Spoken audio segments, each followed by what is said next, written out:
Bonjour, tutoriel Fernand Pentier. Alors dans cet exercice, nous allons quitter un peu les fameux logiciels que je pratique habituellement, à savoir Photoshop, Lightroom et un petit peu Autopano Pro pour l'assemblage. Nous allons aujourd'hui nous distraire un peu et on va réaliser un jeton. Voilà, un jeton de casino, tout ce que vous voulez. Donc là j'ai pris un document carré. On va afficher les règles, pomme ou CTRL R. Donc ce document, logiquement, fait 20 cm sur 20 cm pour 240 dpi. Donc, première chose à faire, c'est de trouver le centre de ce document. Donc pour ça, il faut afficher des repères. Voilà.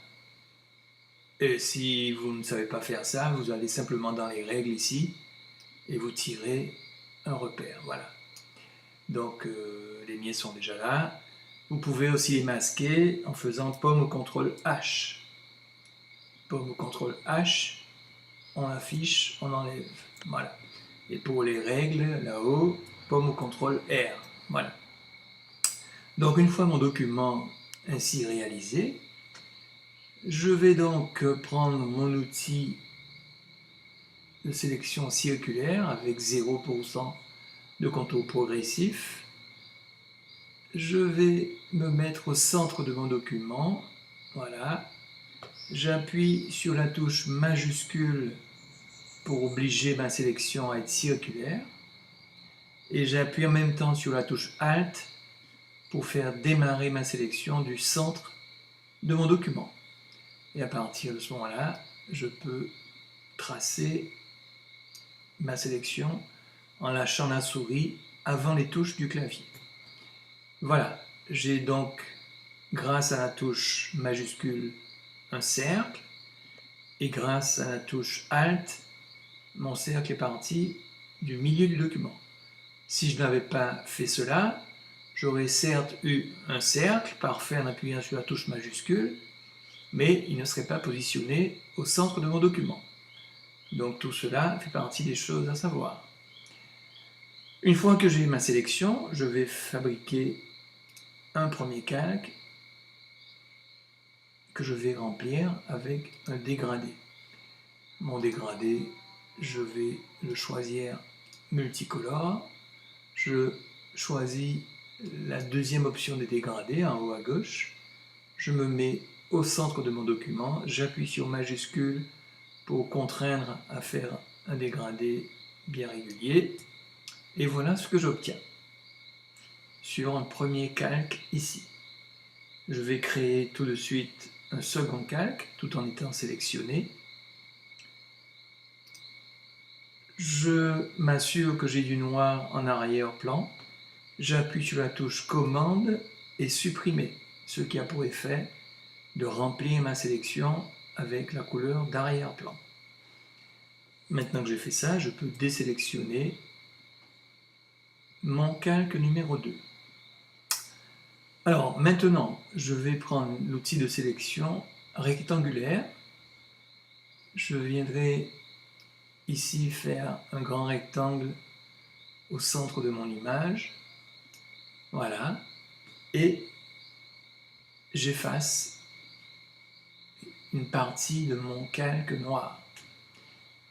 Je reste sélectionné, je vais dans Sélection, transformer la sélection, voilà, et j'appuie sur la touche majuscule et je fais pivoter une fois, deux fois ma sélection. Je valide une première fois, une deuxième fois, je reclique sur le calque ici et j'efface. Je recommence l'opération, sélection, transformer la sélection, majuscule, une fois, deux fois le pivot, voilà, je valide, je me mets bien sur la sélection, j'efface et je répète cette opération autant de fois qu'il le faut pour faire le tour du cadran. Une fois, deux fois avec majuscule, je valide, je me mets sur le calque, j'efface, sélection, transformer la sélection, touche majuscule, je bouge une fois, deux fois, je valide, je me mets sur le calque, j'efface, et une dernière fois, sélection, transformer la sélection, touche majuscule, 2 fois, pivot, je valide, je me mets sur le calque et j'efface. Et là, je peux désélectionner l'ensemble de mon calque numéro 2. Une fois que c'est fait, je m'en vais reprendre ma sélection circulaire. Je fusionne non, avant de fusionner, je me mets bien sur le calque que je viens de faire, là, le calque 2. Je prends mon outil de sélection, je viens me placer au centre du document. Même opération que tout à l'heure, majuscule pour contraindre au cercle, Alt pour partir du milieu, et je fais une sélection qui s'arrête à un certain niveau, ici, voilà. Et j'efface. Voilà, donc voilà ce que j'obtiens. Et maintenant, je peux fusionner ce calque avec le calque inférieur. Voilà. Donc, vous voyez, mon nouveau calque, il comprend le dégradé que j'avais à la base, plus les taches noires que je viens de réaliser. Maintenant, je prends mon outil texte, avec du blanc, pourquoi pas, voilà, je viens taper ici, jeton, voilà, jeton que je place bien au milieu du document, c'est pour ça que j'ai conservé mes repères, voilà. Alors sur ce texte, on peut mettre un contour, voilà, pas trop épais, hein, 6 par exemple. On peut mettre une ombre portée, bon là elle est noire donc on ne voit rien. On va changer un petit peu la couleur. On va passer ça en mode normal. Voilà. On peut repositionner l'ombre avec la souris directement sur l'image. On va mettre une incrustation de motifs, par exemple. Donc on va... Voilà, quelque chose comme ça. Voilà. Donc maintenant que j'ai fait mon texte, je vais faire clic droit sur mon texte, le pixeliser, et fusionner ce calque avec le calque inférieur. Donc voilà, je me retrouve bien avec tous mes éléments sur un seul calque et mon arrière-plan ici. Alors maintenant, nous n'avons plus besoin des repères, donc on va faire pomme au CTRL H. Et maintenant, on va modifier un petit peu le calque 1. Pomme au CTRL T et clic droit, perspective. Et avec la touche majuscule, on va un petit peu élargir la base. Clic droit, torsion, voilà. Et là, en cliquant sur le point qui est en bas au milieu, on va relever un petit peu notre jeton comme ça. Et on valide, voilà.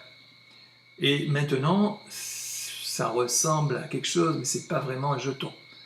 Pour vraiment qu'on ait un jeton, avec la touche de déplacement sélectionnée, vous voyez, le premier outil de la palette, on va appuyer sur la touche Alt du clavier et on va appuyer une bonne quinzaine de fois sur la touche de votre clavier, les flèches de direction.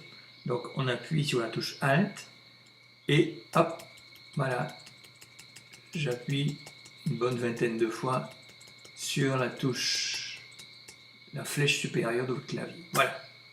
Voilà ce que ça donne comme résultat. F, voilà. Et donc, maintenant, on va enlever la vision de l'arrière-plan. On va faire clic droit, fusionner les calques visibles. Voilà. Et tous les calques ont été fusionnés sur un seul calque et je réactive la vision de mon arrière-plan. Donc voilà, maintenant j'ai obtenu un très joli jeton que vous voyez à l'écran. Il me suffit de me mettre sur l'arrière-plan, d'aller choisir un autre dégradé, celui-là par exemple, que je vais repasser en mode linéaire, voilà. Je vais tracer un petit dégradé avec la touche majuscule, je me remets sur mon calque jeton et je vais faire une ombre portée, voilà, elle est là, donc on va la déplacer, la modifier, voilà, baisser l'opacité, un peu plus flou, voilà, et voilà, tout simplement.